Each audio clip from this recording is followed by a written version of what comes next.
Hey guys, and welcome back. Today we'll be reading Rosalina's Storytime. Let us begin.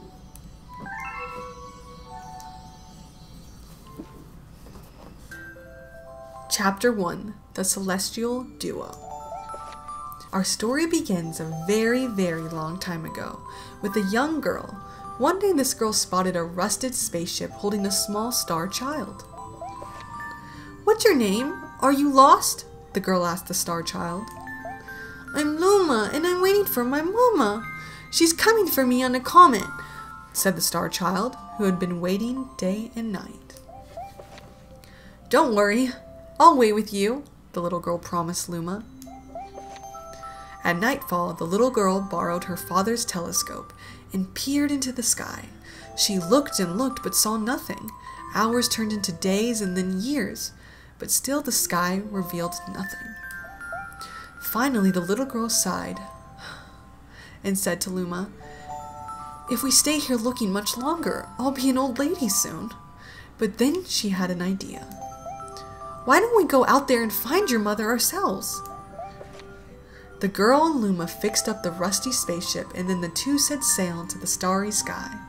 And this is how the search for the celestial mother began. Chapter 2, Starbits. Days passed with no sight of the comet or even a single planet. Instead, asteroids extended for as far as the eye could see. "If I had known it was going to take this long, I would have packed more jam," said the little girl above the rumble of her belly. Before they left, she had packed all the essentials: telescope, butterfly net, stuffed bunny, bread, milk, jam, and apricot-flavored tea, but "I forgot to bring water!" At this, Luma burst into gales of laughter, and the girl began to pout. "As long as I have starbits, I'll be fine," said Luma. "Want some?" The little girl couldn't stay mad after hearing about this. Luma continued to laugh, and the girl couldn't help but join in. "All right, maybe just a nibble." Leaning far out of the ship, the pair began to collect starbits with the girl's net. They almost fell out a few times, but they kept on collecting. The starbits tasted like honey. Chapter 3, The Comet. A beam of light pierced through the ship's window. Thinking it was the morning sun, the girl peered through the window, only to find a turquoise blue comet shimmering at her. The little girl shook, the sleeping Luma awake, and shouted excitedly, "We have to get to that comet!"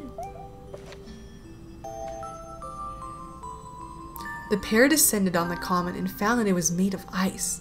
They looked high and low, but Luma's mother was nowhere to be found. "Look!"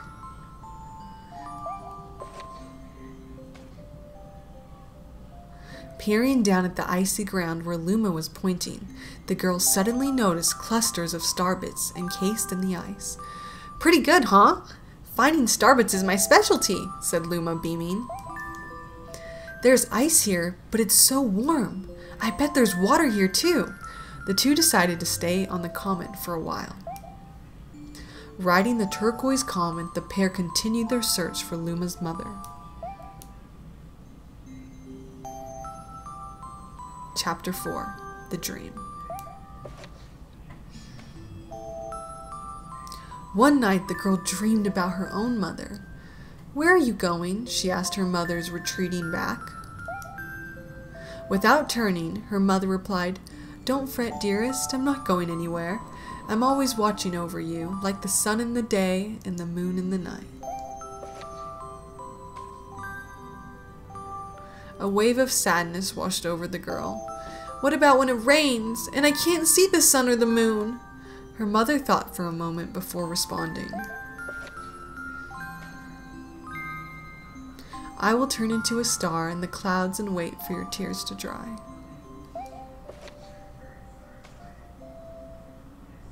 When she awoke, the girl's face was damp with tears. "You've starbits in your eyes," said Luma to the girl. Wiping her face, the girl replied, "These are tears, not starbits. I'm crying because I'll never see my mother ever again." At this, Luma began to cry too. "Mama, Mama, why?" The pair traveled through the starry skies, and though they encountered many other comets, not one of them held Luma's mother. Luma was despondent. Now, Luma, the rain clouds won't go away if you keep crying, the girl said, giving Luma a squeeze. I'll give you a present if you stop. The girl closed her eyes and said gently, I'll take care of you. With these words, she felt a small spark in her heart. Chapter 5. Home. The kitchen will go here, and the library will go over there, the girl said busily to herself. We'll put the gate here. Ever since the girl took Luma bustling about at a feverish pace. It's a lot of work, but it's worth it to make a happy home. It turned out that star bits weren't the only things buried in the ice. There were tools and furniture unlike any they have ever seen, and the girl used them to build a house.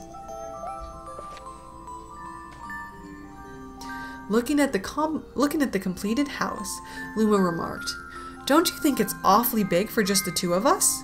With the library, bedroom, kitchen, fountain, and gate, it was certainly spacious, but still, something seemed to be missing. If only my mother, father, brother were here, the girl said wistfully. Indeed, the house was too large for its two small residents. That night, clenching her favorite stuffed bunny close to her heart, the girl fell asleep in the starship. Chapter 6. Friends. Then one day, while the girl sat sipping tea, a tiny apricot-colored planet appeared on the horizon. From the planet, another Luma of the same color emerged. Do you two know each other? The girl asked the two Lumas gleefully. Despite the girl's excitement, they seemed uneasy. The two Lumas neither drew closer nor backed away from each other. Instead, they just stared. Then one Luma broke the silence. My mama! At once, the apricot Luma parroted back, My mama! My mama! My mama! My mama! Two Lumas began to dance around the girl frantically, and neither showed any sign of stopping. The girl was so charmed by this adorable scene that she couldn't help but laugh. And that's when something very strange happened. Suddenly, more Lumas began to pop out from the apricot planet. They were different colors, but they all shouted the same thing, My mama! My mama! The sight of all the shouting Lumas only made the girl laugh harder. What am I going to do with all these children? The Lumas just stared blankly as she doubled over laughing.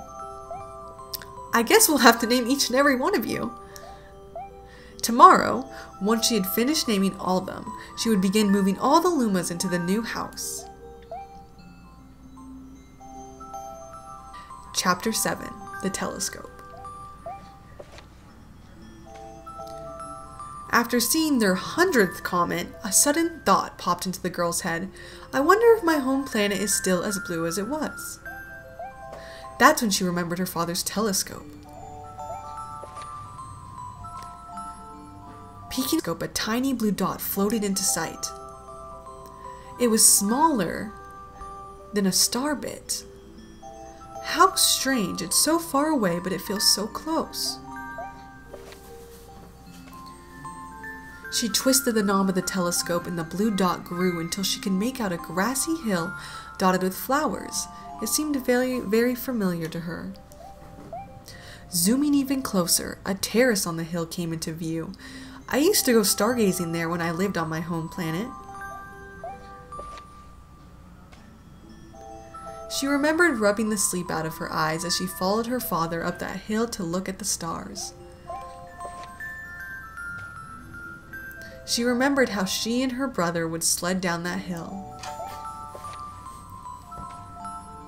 She remembered having picnics with her mother on that hill on that bright and windy day.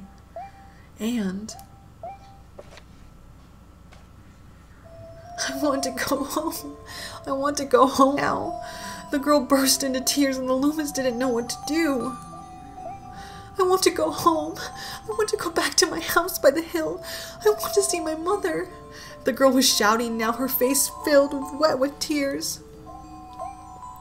But I know she's not there. I know all along that she wasn't out there in the sky because she's sleeping under the tree on the hill. The girl's cries echoed through the stars and a hush fell over the area.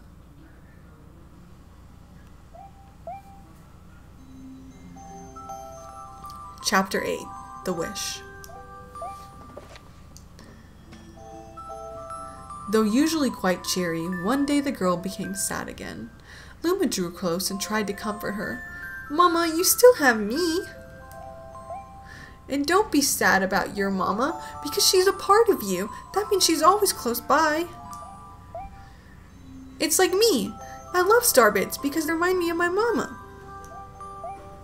"No, no," the girl said, unable to stop the tears. A lonely look flickered across Luma's face, but it was soon replaced by a wide grin. "I have an idea! I will transform into a comet! A soaring comet that can carry you all the journey!" With that, Luma tracked trailing bands of white soaring high into the sky and just as quickly started to plummet back down. Kaboom! Kablam! The ground shook and a bright light poured out of the crater that the Luma had created.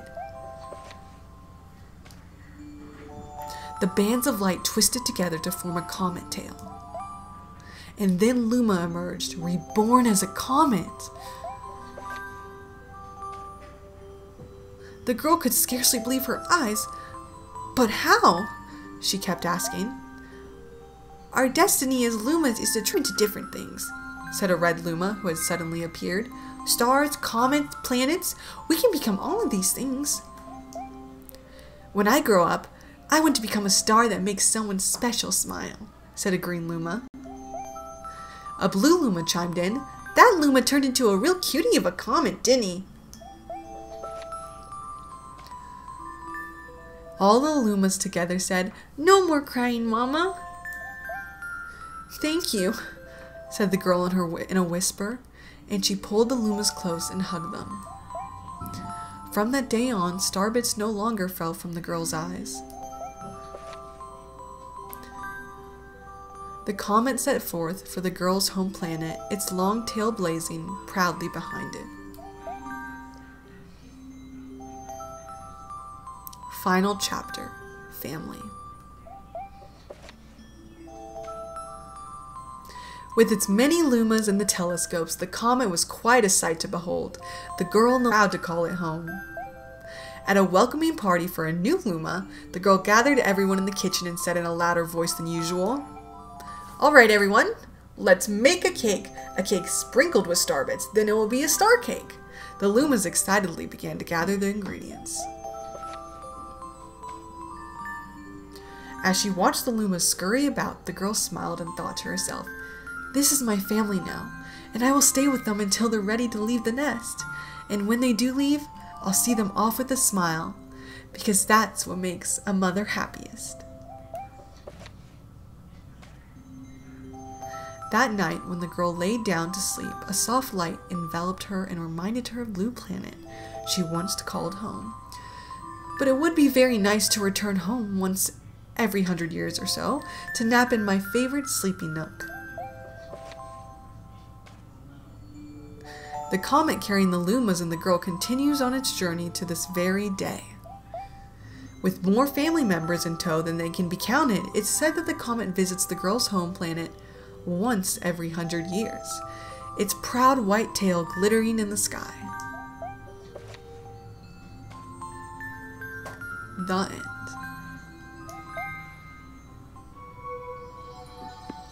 That's all.